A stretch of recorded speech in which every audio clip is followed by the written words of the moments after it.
Number 39, revise to eliminate smothered verbs. You smother a verb when you convert it into a noun. Why would you do that? Let the verb be the power of the sentence, which I think it is. It's the pivot of the sentence.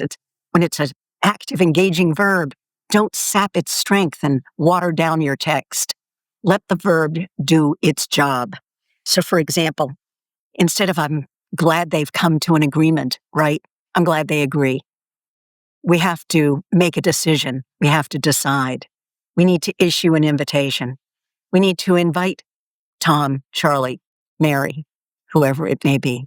Ask yourself, as always, you hear me say this over and over again, what are you trying to express?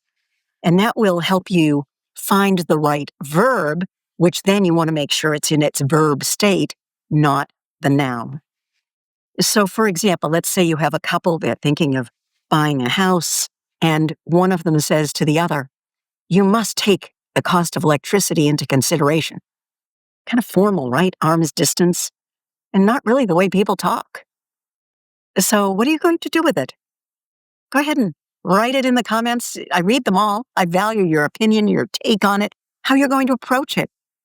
Even better, record a video. Upload it using the hashtag BeatTheBotsBook. That way I can, and don't forget, hashtag me too. That way I can amplify your voice. I can share your views because your views matter. You matter.